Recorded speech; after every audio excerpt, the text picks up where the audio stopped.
And now, Morning Report on NECN. The Year in Photos, a look at some of the most memorable moments of 2008. Stay with us. It is now time for On Cape from the newsroom of the Cape Cod Times in Hyannis, Massachusetts. And today we're taking a look at some of the most memorable shots taken by the Cape Cod Times photography staff in 2008. Joining us is Cape Cod Times photo director Jim Preston. Good to have you here, Jim. Hi, Leslie. And these are pictures that the photographers have chosen themselves as the most memorable. Why? Well, we asked them, out of the thousands of pictures that they take each year, to pick one picture that in some way impacted them and made it very special for them. Okay, so let's take a look. And let's start. The first one we have, I believe, is Paul Moore's. Paul Blackmore. He came to me early in the year and wanted to do a story on Capability Farms, which gives jobs to people with disabilities. And it took a little bit of work, but he was finally able to get their confidence. And in this particular frame here, he took a beautiful photo of Ann Marie Campbell as she was planting lettuce seeds.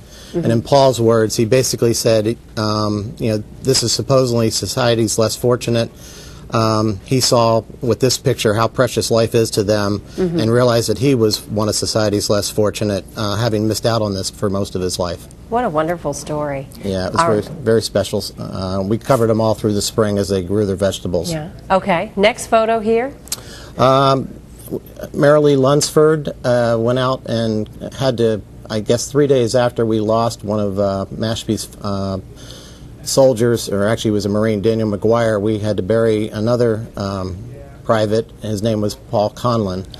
And Marilee was covering these services and was really touched by this particular moment.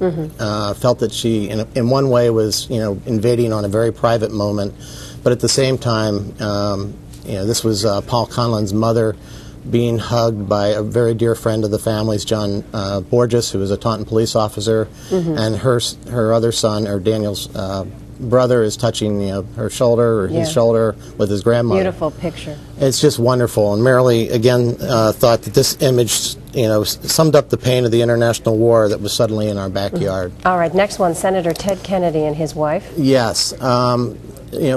Steve Hislop was here in the newsroom when we got the call, or he heard a call that there was an ambulance being sent to Hyannisport and to the Kennedy compound on May 17th. And he rushed over there and got some of the only images, I think, of Kennedy being taken to the hospital and then being medevaced to Boston, and what was found out to be a brain tumor. And Steve was on location on May 25th here when Kennedy came home and got him waving as he came into the compound, I think with a lot of other media. And Steve had a sense that Kennedy was going to do something and go down by the waterfront, and he did. Walked out there with his wife Vicki and the dogs and looked out over Nantucket Sound, and he caught this beautiful moment and said it. In his 25 years of being a photographer covering the Kennedys, he thought this really summed up their love for the sea.